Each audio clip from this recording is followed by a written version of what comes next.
আল্লাহর সাথে ব্যবসা করতে চান কে কে? আল্লাহ জাল্লা শানুহু সবাইকে মাওলার সাথে দিদার ইলাহির সাথে ব্যবসা করার তৌফিক দান করুন। আল্লাহ জাল্লা শানুহু কুরআনুল কারীম যেটা নাযিল করেছেন, কোরআন আল্লাহ জাল্লা শানুহু বান্দাদের জন্য নাযিল করেছেন। দুনিয়াতে চলার ক্ষেত্রে বান্দারা এটা থেকে পাতেও গ্রহণ করবে। বান্দারা দুনিয়াতে চলার ব্যাপারে প্রত্যেকটা কাজের ক্ষেত্রে আল্লাহ জাল্লা শানুহুর কালাম থেকে দিক নির্দেশনা নিবে। কি নিবে বলেন? দিক নির্দেশনা। তবে বান্দা এমন কতগুলো আয়াত আল্লাহ তাআলা কোরআনুল কারীমে নাযিল করেছেন, যে আয়াতগুলো শুধু বান্দা পার্থিব জগতের জন্য নয়, এমন কিছু কিছু আয়াত আমার আল্লাহ কোরআনে নাযিল করেছেন, যে আয়াতের মাধ্যমে আল্লাহ পাক তার বান্দাদেরকে ডাইরেক্ট নিজের কাছে টেনে নিতে চায়। সাহাবায়ে আজমাইন রাদিয়াল্লাহু আনহুম সবার মধ্য থেকে আল্লাহর নবীর বেশ কতক সাহাবী একবার বসে বসে চিন্তা করতেছে, যদি আমাদের মালিক আমাদেরকে এমন কোন ব্যবসার কথা বলে দিতে, যে ব্যবসাটা করলে আমরা জাহান্নাম থেকে মুক্তি পাবো, নাজাত পাবো, এরকম ব্যবসার দরকার আছে না নাই? যে ব্যবসা করলে জাহান্নাম থেকে মুক্তি পাওয়া যাবে, এরকম ব্যবসার দরকার নাই? সাহাবায়ে আজমাইন বলতেছেন, রব্বি কারীম, সাহাবায়ে কেরামের সাথে, সাহাবায়ে কেরামের ইচ্ছার সাথে সহমত পোষণ কইরা রব্বি কারীম সুন্দর একটা ব্যবসার কথা স্পষ্টভাবে কোরআনে নাযিল করে দিয়েছে। আল্লাহ জাল্লা শানুহু বলেন, ইয়া আইয়ুহাল্লাযীনা আমানু,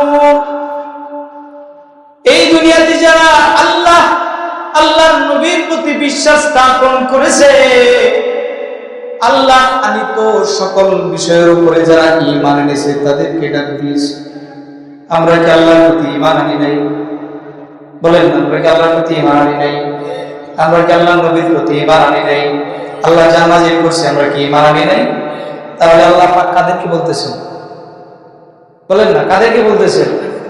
আমাদেরকে মালিক ডাক দিয়ে বলতেছে, ইয়া আইয়ুহাল্লাযীনা আমানু, ওহে ঈমানদারেরা, হাল আদুল্লুকুম আলা তিজারা, আমি রব কি তোমাদেরকে এমন কোন ব্যবসার কথা দালালত করে দিব, এমন কোন কেনা বেচার কথা আমি আল্লাহ কি তোমাদেরকে জানাবো, তুনজিকুম মিন আযাবিন আলীম, যে ব্যবসাটা করলে আমি আল্লাহ তোমাদেরকে জাহান্নাম থেকে নাজাত দিতে পারবো, নাজাত দিব। এবার আল্লাহ জাল্লা শানুহু বলতেছেন, সেই ব্যবসাটা কি? ও ভাই, দুনিয়াতে থাকলে তোমার আমার দান্দা শুধু দুনিয়া নিয়া, কোন জায়গাতে কোন জিনিস দিয়ে আদান প্রদান করলে দুনিয়াবি লাভ হবে, দুনিয়াবি ফায়দা হবে, কিন্তু এমন ব্যবসার কথা তো আমরা চিন্তা করি না, যে ব্যবসা করলে বান্দা ব্যবসার দ্বারা ময়দানে মাহশারে নাজাত পাওয়া যায়, মুক্তি পাওয়া যায়। যদিও বান্দা তোমার দিলে কোনো চিন্তা নাই, কিন্তু ব্যবস্থা আরো আগে করে রেখেছেন কে? আরো জোরে বলেন, কে করে রেখেছেন? মালিক আমার ডাক দিয়ে বলেন, বান্দা ব্যবসা করতে গেলে বান্দা সর্বপ্রথম পুঁজির দরকার আছে না নাই? এমন তো কেউ নাই যে বান্দাটা কোনো না কোনো পুঁজি না নিয়ে ব্যবসা করেছে, আছে নাকি? পুঁজি ছাড়া ব্যবসা জমান যাবে? আমাদের দেশের ব্যবসা তো শুধু পুঁজি না, ওই মাঠটা ছাড়িয়ে দেখার লাগে 10-15 লাখ টাকা হাতে লইল। যদি 10 লক্ষ টাকা হয়, 5 লক্ষ টাকার সামান থাকবে আর 5 লাখ টাকা মাঠে, মাঠে বুঝছেন তো নাকি? এবার টাকা বান্দার হাতে আসে। দুনিয়ার ব্যবসার ব্যাপারে আলোচনা ভিন্ন, আমি আল্লাহর সাথে ব্যবসার কথা বলতেছি। ও বান্দা, আল্লাহর সাথে ব্যবসা করতে গেলে তোমার সর্বপ্রথম একটা পুঁজি লাগবে। কি লাগবে ভাই? রব্বি কারীম এবার ডাক দিয়া বলে, বান্দা তোমার ব্যবসার পুঁজি হলো তুমিনুনা বিল্লাহি ওয়া রাসূলি, তোমার পুঁজি হলো আল্লাহ এবং আল্লাহর রাসূলের প্রতি ঈমান আনা। কি আর নাই? জোরে বলে ঈমান আনা। পুঁজি না থাকলে ব্যবসা হবে নি। মালিকের সাথে বান্দা তুমি ব্যবসা করবা, তোমার ব্যবসার প্রথম পুঁজি হলো ঈমান। যদি বান্দা আল্লাহর সাথে ব্যবসা করার বেলায় তোমার পুঁজি না থাকে, বান্দা তুমি কোনো স্থান লক্ষ্য নির্ধারণ করতে পারবে না। বান্দা কাজ করার কোনো সাহস তুমি দিলে পাবে না। কাজ করলেও কাজ দিয়া তোমার ফায়দা কি, সেটা ওঠারও কিন্তু কোনো ব্যবস্থা থাকবে না। এক নাম্বার পুঁজি কি বলেন? জোরে বলে। বান্দা ঈমান আনার পরে আবার তোমার মাঠে নামতে হবে। মাঠে কোথায় নামতে হবে বলে? ঘরে বসে থাকলে চলবে নি। দোকানদার যদি 10 লাখ টাকা বাজেট করে বলে মালামাল দোকানে নামায়া থুইয়া শুধু বাড়িতে বসে থাকবো, হবে নাকি? কর্মকর্তা যদি 5-10 টাকা লাগায়, ও মালিক টাকার দরকার আছে না? মালিক না থাকলে করেন জানেন কি? চকলেট খাইয়া চকলেটের ফ্যাক্টরি দিতে 500 টাকা বেড়ে গেছে। আমগো এলাকার ঘটনাই তো, আপনারা জানেন কিনা জানেন। মানে থাকে তো, কয়েক মাস থাকে, এখন ওই চকলেট খাইয়া চকলেটের এই প্যাকেটের ভিতরে 500 টাকা বুঝা প্রতিদিন লইয়া বাড়ি যায়। মালিক ধরে হিসাব মিলাইতে পারে না। কি ব্যাপার, লোক একটা লাগাইছে, তুই এটা লক্ষ্য রাখিস। ওরা তাকাই দে, হ্যাঁ চকলেট খাইয়া চকলেটের কাগজ কি আপনারা ফটো লুনা ফেলাই চকলেটের প্যাকেটের ভিতরে চকলেট খাইয়া প্যাকেট না ফেলাই এদের ফটো করছে। কারণটা কি? মালিকেরা ডাক দিছে। মালিক ফটো কি আছে বাইর করে চকলেট বাইর করে দেয়। তো চকলেট প্যাকেটের ভিতরে কি? ও ভাই, যদি তোমাকে ব্যবসা করতে হয় পুঁজি নিয়ে ঘরে বসে থাকলে চলবে না। যেই জায়গাতে গেলে, যেইভাবে গেলে তুমি তোমার পুঁজিটারে নিয়োগ করতে পারবে, সেইভাবে বান্দা তোমাকে মাঠে নামতে হবে। দুনিয়ার ব্যবসার মাঠ তো হইল দোকানবাজি। আল্লাহর সাথে ব্যবসার মাঠও কি দোকান নাকি? আল্লাহর সাথে ব্যবসার মাঠ হইল ফাইনাল মাঠ, যে মাঠের পরে বান্দা দুনিয়াতে থাকে। মাওলা কারীম ডাক দিয়া বলতেছে, এবার ব্যবসার মাঠ কি বান্দা? তুমি যখন তোমার দিলি পুঁজি অর্জন করবা ব্যবসার জন্য, বান্দা তুমি যখন পর্যাপ্ত পরিমাণ সামান গুছাইবা, এবার বান্দা তোমার কাজ হইল তুজাহিদুনা ফি সাবিলি। এবার তুমি পুঁজি নিয়ে আমার আল্লাহর রাস্তায় জিহাদের ময়দানে যাবা। কোথায় বলেন? দুনিয়ার ব্যবসার মাঠ হইল দোকানদারি, বাজারি, মুড়ি। কিন্তু আল্লাহর সাথে ব্যবসা করতে গেলে বান্দা মাঠ হইল একটা, সেটা কি? জোরে বলে। আল্লাহ জাল্লা শানুহু বলতেছেন, বান্দা তুমি যে ব্যবসা করবা সেই ব্যবসাও করতে হবে বান্দা তোমার দুইটা জিনিসের মাধ্যমে। কয়টা জিনিসের মাধ্যমে? দুইটা। মালিক আমার ডাক দিয়া বলেন, বি আমওয়ালিকুম ওয়া আনফুসিকুম। বান্দা দুইটা জিনিসের একটা হইল তোমার জান, আর একটা হইল তোমার মাল। কি বলে? একটা হইল তোমার জান, আর একটা হইল কি? মাল। জান মাল সবকিছু নিয়া জিহাদের ময়দানে যখন ঝাঁপায়া পড়বা, তখন তুমি তোমার ব্যবসা ওই লক্ষ্য পর্যন্ত পৌঁছাইতে পারবা। বলবেন যে হুজুর বলেন কি জিহাদ তো নাই, জিহাদ করবো কই? জিহাদের মাঠ তো নাই, পুঁজি তো আছে আমগো। ও ভাই, জিহাদ নাই কথা তো ঠিক। জিহাদ না থাকলে যে জিহাদে ভুইলা যাইতে হবে এমন কিছু নাকি? আপনার আমার অবস্থা হলো এমন, জিহাদ বর্তমান আমগো সমাজের নাই বিদায় জিহাদ আপনার আমার স্মরণই নাই, খেয়ালি নাই, খেয়ালি নেই। অথচ মুসলমানদেরকে যদি তাদের সার্বভৌমত্ব ঠিক রাখতে হয়, পার্থিব জগতে যত মুসলমান আছে, যদি মুসলমানদেরকে তাদের ইসলামিয়ত ঠিক রাখতে হয়, তাহলে বান্দা সর্বপ্রথম তোমাদের নামাজের দরকার না, সর্বপ্রথম তোমার হজ্জের যাকাতের দরকার না। যদি মুসলমানদের সার্বভৌমত্ব ঠিকায় রাখতে হয়, মুসলমানদের সর্বপ্রথম কাজ হলো জিহাদে লেগে থাকা। কিসের মধ্যে লাগা? জোরে বলেন, কিসে লাগা? কিন্তু সমস্যা ভাই একটা আছে, কি সমস্যা? বর্তমান দুনিয়াতে যত বেয়াদুর্মী রাষ্ট্র আছে, কেমন রাষ্ট্র ভাই? বেয়াদুর্মী রাষ্ট্র যারা আছে, সকল রাষ্ট্রীরা ডিজিটাল কইরা মুসলিমদের মগজ গুলাই কইরা ডিজিটাল বাতায় ঢুকায় জিহাদ মস্তিষ্ক থেকে বের করে দিছে। কি করে দিছে? ডিজিটাল ঢুকায় দিছে মাথার ভিতরে, যে আমগো এসব কিছু লাগবো না, আমরা বইয়ে থাকিয়া কয় পরামর্শ করি, এটার সমাধান করি। সবকিছুর সমাধান কি পরামর্শ দেওয়া হয় নাকি? সবকিছুর সমাধান পরামর্শে হয়? সবকিছু সমাধান যদি পরামর্শে হইতো, তাহলে আল্লাহ তাআলা কোরআনে বিধান নাজিল করতেন না যে চোরের হাত কেটে ফেলেন। পরামর্শ করে যদি হইতো, এক চোরে চুরি করছে, যদি বলেন যে আমরা 20 জনে পরামর্শ করে তার একটু দেখি কিছু কি বোঝান যায় কিনা, এই সমাধান কি পরামর্শ দেওয়া হবে নাকি? চোর যদি চুরি করে, তার হস্ত যদি কর্তন করা হয়, এক চোরের হাত কাটবি দেখা দেশে আরো যত চোর আছে চুরি করবো, আজকে জিয়ে যাইব। সবকিছু কি পরামর্শে হয় নাকি? না সমাধানে যেমন লাগে? ও ভাই, সবকিছু পরামর্শে চলে না। এই কারণে হলো জিহাদ।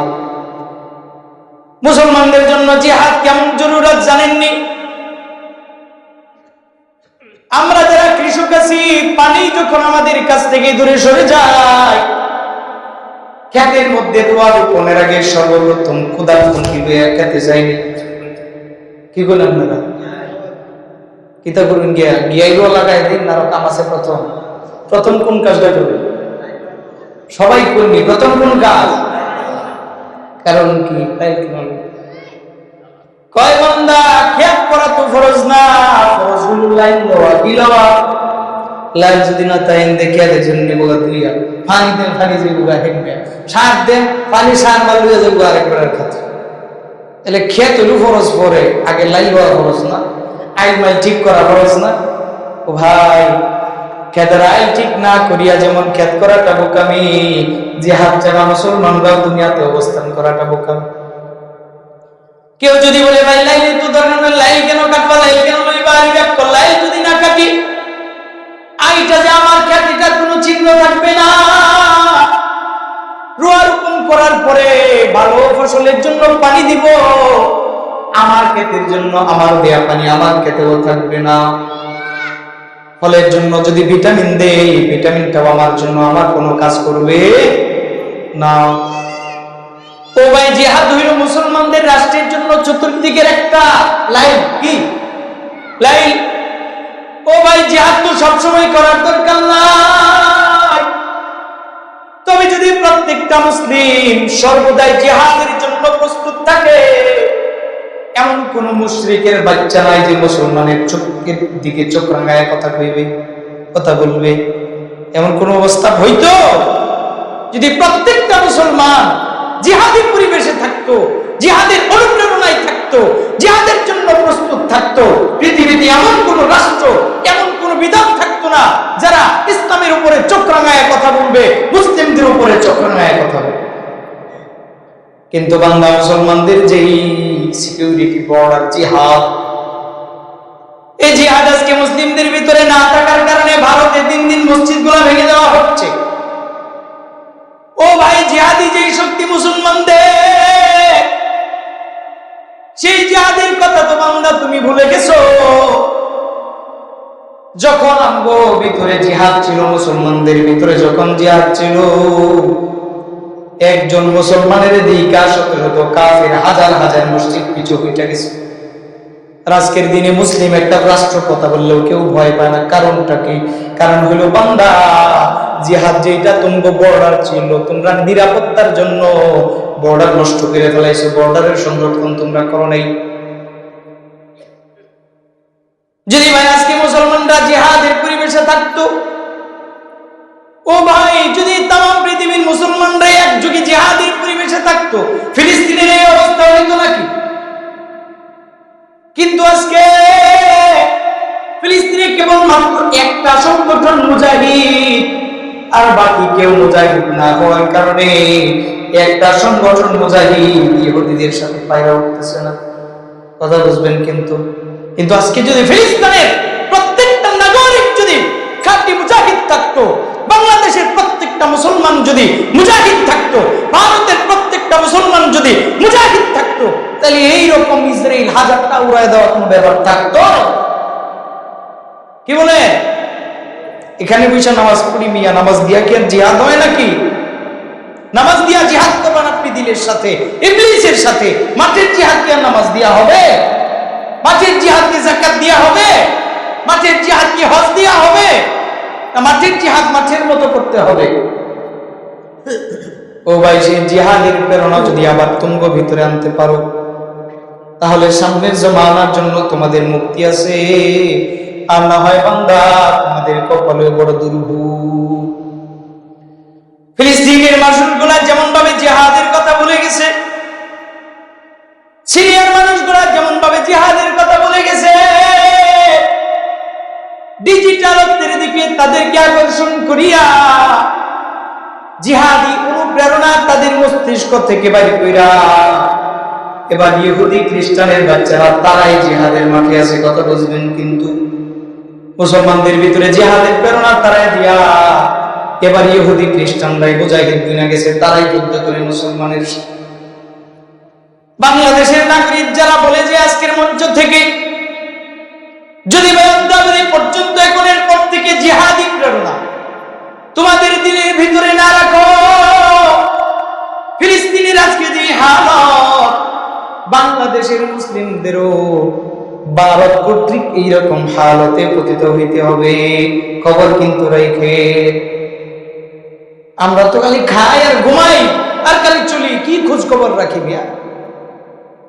ভারতে প্রতিদিন একটা একটা মসজিদ ভেঙে দেওয়া হচ্ছে। মুসলমানদেরকে স্বাধীনভাবে উচ্চস্বরে মাইকে আযানটা পর্যন্ত হতে দিচ্ছে না তারা। মসজিদ যেখানে, প্রত্যেকটা মসজিদ ভেঙে ভেঙে সেখানে মন্দির তৈরি করা হচ্ছে। ভারতেই যদি এই অবস্থা করে, আমরা যে সিপার মধ্যে আসি, কি মনে করে যদি এইভাবেই সময় যাইতে চায়, ফিলিস্তিনের বর্তমান যে হাল, আপনার আমার কি সেই হাল হওয়ার সম্ভাবনা আছে না নাই? হুমকি আমগো দিতেছে কি দিতেছে না? আমগো তো আমগো গর্বের কথা বলবো যে আমরা মুজাহিদ, কিন্তু গর্বের কথা বলার তো অবস্থা আমগো নাই। আমরা যে মুজাহিদ বলে গর্ব করবো এই অবস্থা আমাদের নাই। এই কারণে ভবিষ্যৎ জিহাদের অনুপ্রেরণা না থাকার কারণে আমাদের ভবিষ্যৎটা কেমন জানি অন্ধকারাচ্ছন্ন হয়ে আমাদের দিকে ধেয়ে আসছে। খেয়াল রাখবেন, সময় বেশি দূরে না। আজকে যেমন ফিলিস্তিন, কোনো ঘর ঠিক নেই, কোনো ব্যক্তির বাড়ি ঠিক নেই, কোনো ব্যক্তির অবস্থান ঠিক নেই। যদি জিহাদি প্রেরণা ভিতরে আনতে না পারেন, ভবিষ্যতে আপনার আমার হালত এরকম হবে। কি টের পাইতেছেন? একদিক থেকে ইহুদিরা আক্রমণ করবে, হিন্দুরা আক্রমণ করবে, খ্রিস্টানরা আক্রমণ করবে, চতুর্মুখী আক্রমণ আপনি কয়টা সামলাবেন? এই জন্য কাজ কি? শত্রুকে প্রতিহত করতে গেলে আল্লাহর সাথে ব্যবসা করতে হবে মাঠে। সেই ব্যবসাটা কি বলেন না? সেই ব্যবসাটা কি? জিহাদ ফিসাবিলিল্লাহ। ও ভাই, কেউ যদি মাওলা পাকের সাথে জিহাদ করে, সেই ব্যক্তির সর্বপ্রধান বেগম পুরস্কার হইল তুমজিকুম মিন আযাবিন আলীম। জিহাদ করার কারণে আল্লাহ পাক সেই বান্দাদেরকে কঠিন আযাব থেকে নাজাত দান করবে। কেমনে নাজাত দান করবেন? মাওলা পাক বলতেছেন ইয়াগফির লাকুম যুনুবাকুম, আল্লাহ তোমাদের সকল গুনাহ মাফ করে দিবেন। সুবহানাল্লাহ। কোন বান্দা যখন নিজের দিলের ভিতরে আল্লাহর দেয়া পুঁজি, আল্লাহ আল্লাহর রাসূলের প্রতি ঈমানটা দিলের ভিতরে পুঁজি হিসেবে গ্রহণ করিয়া জিহাদের ময়দানে যায়, আল্লাহ পাক বলতেছেন ইয়াগফির লাকুম যুনুবাকুম, আল্লাহ জাল্লা শানুহু সেই ব্যক্তির তামাম জিন্দেগীর সকল গুনাহ মাফ করে দেবে। ويدخلكم جنات تجري من تحتها الانهار। সেই মুজাহিদ ব্যক্তিদেরকে মাওলা পাক রব্বুল আলামিন এমন এক জান্নাতের মধ্যে দাখিল করাবেন, যে জান্নাতের তলদেশ দিয়া জান্নাতের নহর আল্লাহ জাল্লা শানুহু জারি করে রাখছে। আমরা কি সেই জান্নাতে যাইতে চাই কিনা? সবাই জান্নাতে যাইতে চাই কিনা? তবে বান্দা আমরা দুর্বল হইলেও সরদারে তো আলম নবী একটা সুসংবাদ করে দিয়া গেছেন। হাবিবে কিবরিয়া নবী জনাবে মুহাম্মদুর রাসূলুল্লাহ সাল্লাল্লাহু আলাইহি ওয়াসাল্লাম বলেন, আমার পরবর্তী উম্মতের মধ্যে এমন দুইটা জাতি হবে যে দুইটা কমকে আল্লাহ পাক একেবারে জাহান্নাম থেকে মুক্তি দিয়ে দিয়েছেন। কয়টা জাতি? জোরে বলেন কয়টা জাতি? দুইটা জাতি। নবী আমার বলেন দুইটা কওম আজ থেকে আরো 1450 বছর আগে, কয় বছর আগে? 1450 বছর আগে সরদারে দু আলম নবী আমার দুইটা জাতির ব্যাপারে সুসংবাদ দিয়ে গেছে। পরবর্তী উম্মতে এমন দুইটা দল হবে যে দুইটা দলকে আমার আল্লাহ পাক মুক্তি দিয়ে দিয়েছেন। আপনারা সেই মুক্তিপ্রাপ্ত দলে কি থাকতে চান কি চান না? নবী আমার বলেন সেই দুইটা দলকে নামাজি হবে, শুধু কয় না শুধু নামাজি হবে না, সেই দুইটা দলকে শুধু যাকাত আদায়কারী হবে, কয় না শুধু যাকাত আদায়কারী হবে না, সেই দুইটা দলকে হাজী সাহেব হবে নি, কয় না না শুধু হাজী সাহেব হবে না, নাজাত প্রাপ্ত দল হইতে গেলে নামাজি, যাকাতি, হজি এইগুলা হওয়ার পাশাপাশি আরো একটা টাইটেল লাগাইতে হবে। আরো কয়টা টাইটেল? একটা টাইটেল, সেই টাইটেলটা হলো মুজাহিদ। সেটা কি? জোরে বলেন সেটা কি? মুজাহিদ টাইটেল লাগতে হবে। শেষ জামানায় যে দুইটা দল আল্লাহর জাহান্নাম থেকে মুক্তিপ্রাপ্ত হয়েছে, সেই দুইটা দলের বান্দা তারা নামাজি, হজি, যাকাতি, তাদের আরো একটা টাইটেল হলো মুজাহিদি টাইটেল। কি টাইটেল ভাই? তো কি জিহাদ কিন্তু রে ভাই মুজাহিদ হইতে পারে নাকি? মুজাহিদ টাইটেল যদি কাউরে পাইতে হয় তাহলে বান্দা জিহাদি হওয়া দরকার। জিহাদ যদি সেই বান্দা করে তাহলেই না সেই বান্দাটাকে মুজাহিদ বলা যাবে। যদি জিহাদ না করে তাহলে কি তার মুজাহিদ বলা যাবে নি? মুজাহিদ বলা যাবে না। কিন্তু রে ভাই সেই মুজাহিদরা কারা? তারা কোন যুদ্ধের মধ্যে মুজাহিদ হবে? সরদারে দু আলম নবী বলেন সেই কওমের মধ্যে একটা কওম হলো যারা হিন্দের যুদ্ধে শামিল হবে, যারা গাজওয়াতুল হিন্দে শামিল হবে, ওই ব্যক্তিদেরকে আল্লাহ পাক জাহান্নাম থেকে নাজাত দিয়ে দিয়েছেন। এক নাম্বার দল যারা কোন যুদ্ধে যুদ্ধ করবে? গাজওয়াতুল হিন্দ, হিন্দের যুদ্ধে। বলেন কোন যুদ্ধে? জোরে বলেন কোন যুদ্ধে? হিন্দ যুদ্ধ কোনটা আপনারা চিনেন? কিছুদিন আগেও তুই ওই যে পার্শ্ববর্তী এলাকায় মাহফিল হয়েছিল, একই বিষয় নিয়ে আমি কথা বলছিলাম, তারা শুনছিলেন, মনে আছে কি কারো? হিন্দের যুদ্ধ কোনটা, গাজওয়াতুল হিন্দ কোনটা কইতে পারেন না কেউ? শুনলেও মনে হয় মনে নাই। সরদারে দু আলম নবী বহু আগে ভবিষ্যৎবাণী করে গেছেন।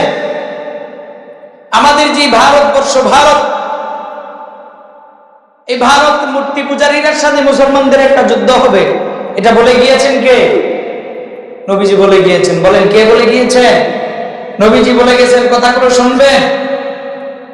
সামনে আপনার আমার যে কাজটা আসতেছে, আল্লাহর সাথে ব্যবসা করার যে মাসটা গঠিত হবে, সেটার ব্যাপারে শুনেন। আজকে বলে দিচ্ছি, আর কোনো হুজুর না বললেও যেন মাথায় থাকে। জনাবে রাসূল সাল্লাল্লাহু আলাইহি ওয়াসাল্লাম আজ থেকে 1450 বছর আগে বলে গেছেন, এই ভারতবর্ষে মূর্তি পূজক, হিন্দে ভারতবর্ষে মূর্তি পূজক বা মুসলমানদের একটা যুদ্ধ হবে, যে যুদ্ধের আরবির নাম হলো গাজওয়াতুল হিন্দ। বলেন বলেন যুদ্ধের নাম কি? জোরে বলেন যুদ্ধের নাম কি? গাজওয়াতুল হিন্দ। নবী এই গাজওয়াতুল হিন্দে ইমানদারদের মধ্যে যারা মুসলমানদের পক্ষাবলম্বন করে জিহাদের ময়দানে থাকবে, রাসূল তাদের ব্যাপারে সুসংবাদ দিয়েছেন। গাজওয়াতুল হিন্দে যারা মারা যাবে, শহীদ হবে, তারাও জাহান্নাম থেকে নাজাত পায়া জান্নাতি। যারা সেটাতে শাহাদাত বরণ না করবে, তাদেরকে আল্লাহ জাহান্নাম থেকে মুক্তি দিয়ে দিয়েছেন।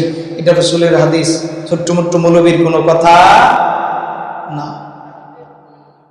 কেন কেন? মোহতারাম ভাই, উপস্থিত বুজুর্গ, আমরা একটু মিশে মিশে বসি, আর একটু আমরা সামনে ফিল আপ করে করে বসি ইনশাআল্লাহ। আমরা তো সবাই চাই আমরা ইমানদাররা মুসলমানরা ভাই ভাই, আমার সাথে শয়তান ঝামেলা লাগাইতে না পারে।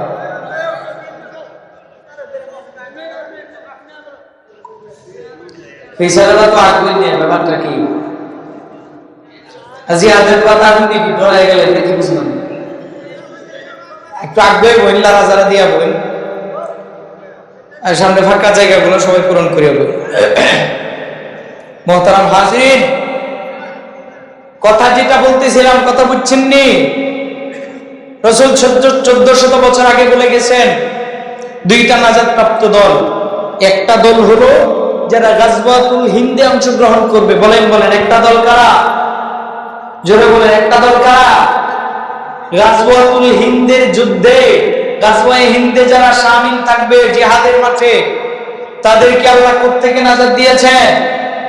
জোরে বলেন কোত্থেকে নাজাত দিয়েছেন? জাহান্নাম থেকে নাজাত দিয়েছে। বলবেন যে গাজওয়াতুল হিন্দ কেন গঠিত হবে? মূর্তি পূজকদের সাথে আমাদের যুদ্ধ কেন হবে? কেন যে হবে একটু ভাষায় দিই। আজকে যদি কিছু কিছু হিন্দু লুকাইসা আমাদের দেশ দখল করার জন্য পাইতারা করে, আমাদের ধর্মীয় উপাসনালয়গুলোকে যদি ভেঙে দেয়, মুসলমানদের ভ্রাতৃত্ব যদি নষ্ট করার চেষ্টা করে, আপনারা তাদের বিরুদ্ধে রুখে দাঁড়াবেন কি দাঁড়াবেন না? সবাই দাঁড়াবেন তো? এবার বুঝেন গাজওয়াতুল হিন্দের সাথে কেন মুসলমানদের জিহাদ হবে। ব্রিটিশ বিরোধী আন্দোলন যখন আজাদী আন্দোলন হয়েছিল, ইংরেজরা আমাদের ভারতবর্ষ দখল করে মুসলমানদেরকে গোলাম বানানোর চেষ্টা করেছিল কি করে নাই? সেই মুসলমানদেরকে দাসত্বের শিকল থেকে ছিন্ন করার জন্য ভারতবর্ষকে যারা মুক্ত করেছিল তারা হলো বাংলাদেশের উলামায়ে কেরাম, ভারতবর্ষের উলামায়ে কেরাম, মুসলমান এবং ইসলামী তাওহীদি জনতা যারা, তারা মুক্ত করেছিল। তারা কুরবানি কি করেছিল জানেননি? আমাদের ভারতের দিল্লি থেকে পাকিস্তানের পাঞ্জাব পর্যন্ত, লাহোর পর্যন্ত বাংলো যে রুট আছে, লেখক কিতাবের মধ্যে উল্লেখ করে স্পষ্টভাবে বলেছেন ওই দিল্লি থেকে লাহোর পর্যন্ত মেইন রোডের পাশে যতগুলো গাছ ছিল, প্রত্যেকটা গাছে গাছে মুসলিম আলেমদের লাশ জ্বলছিল। কিসের জন্য জ্বলছিল? এই আজাদির জন্য, মুক্তির জন্য, স্বাধীনতার জন্য। কিন্তু যেই মুসলিম জনতা, যেই তাওহীদি জনতা, যেই উলামায়ে কেরাম মুক্তির জন্য, স্বাধীনতার জন্য নিজের জীবনটা বিলিয়ে দিয়েছেন, সেই মুসলিমদের আজকে ভারতবর্ষে তাই হচ্ছে না। শুধু তাই নয়, আজাদী আন্দোলনের পরে মুসলিমরা ভারতবর্ষে শাসন করেছে প্রায় 665 বছর। কয় বছর বলেন না? কয় বছর? 665 বছর। 665 বছরে একজন মাত্র শাসক ছাড়া আর কোন শাসকের বেলায় কোন হিন্দুর বাচ্চা, কোন মূর্তি পূজক দেখাতে পারবে না যে এই মুসলিম শাসক অন্যায়ভাবে হিন্দুদের মন্দির ভেঙেছে, অন্যায়ভাবে মূর্তি পূজকদেরকে রাষ্ট্র ছাড়া করেছে, দেশ ছাড়া করেছে। এমন কোন ইতিহাস নাই। যেই ইসলামী রাষ্ট্রে, যেই ভারতবর্ষে মুসলমানরা শাসন কার্য পরিচালনা করেছে 665 বছর, আজকে 200 বছর পর্যন্ত হতে পারে নাই। হিন্দুদের হিন্দুত্ববাদীর কারণে ভারতবর্ষে মুসলমানরা স্বাধীনভাবে আল্লাহু আকবার বলতে পারছে না। মুসলিমরা নিজেদের উপাসনালয়গুলোতে আল্লাহু আকবার তাকবীরের ধ্বনি দিতে পারছে না। তোমরা কান খুলে শুনে রাখো, তোমরা যদি এইভাবেই তোমাদের এই উগ্রবাদী কার্যক্রম চালাতে থাকো, সময় আর বেশি দেরি নাই, যেই সময় মুসলমানরা নিজেদের গায়ে কাফনের কাপড় বেঁধে জিহাদের ময়দানে নেমে পড়বে এবং তোমাদের গলার মধ্যে কুকুরের মতো শিকল লাগায়া রাস্তার মধ্যে হাত ছড়াবে, এই সময় আর তেমন বেশি দূরে নাই। মুহতারাম হাজিরিন, যেটা বলতেছিলাম,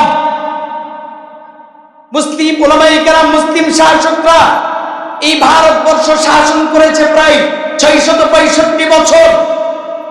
কিন্তু 665 বছরে যত না হিন্দুদেরকে আক্রমণ করা হয়েছে, বিগত 200 বছরে তার চাইতেও বেশি মুসলমানদের উপরে আক্রমণ করা হচ্ছে, আক্রমণ চালানো হচ্ছে। আপনি যেমন ভাবে আপনার মহল্লাতে হিন্দুদের উগ্রবাদিতা সহ্য করবেন না, রুখে দাঁড়াবেন, ও ভাই, যদি আজকে বলি মসজিদগুলোকে ভেঙে দেওয়া হচ্ছে, মুসলমানদেরকে ইবাদত করতে দিচ্ছে না তারা, এই কথাগুলো শুনলে আপনাদের দিলকে বলে তাদেরকে রুখার দরকার আছে নাই? হিন্দুরা যদি এইরকম ভাবে আক্রমণ চালাতে থাকে, আমার দিল কয় উলামায়ে কেরাম প্রায় ব্যাখ্যা দিয়ে দিয়েছেন খুব সন্নিকটে যে গাজওয়াতুল হিন্দের ভবিষ্যদ্বাণী রাসূল করে গেছেন, খুব কাছেই সেই গাজওয়াতুল হিন্দ সংগঠিত হবে। যদি ইনশাআল্লাহ কেউ সেই গাজওয়াতুল হিন্দ পান, সবাই সেটাতে শামিল হইতে রাজি আছেন তো? মুহতারাম হাজিরিন, মুসলমানরা যদিও জিহাদের জন্য প্রস্তুত না, কিন্তু দিন রক্ষায়, ইসলাম রক্ষায়, কোরআনের মর্যাদা রক্ষায় তারা কিন্তু কখনো পিছপা হয় না। খেয়াল রাখবেন,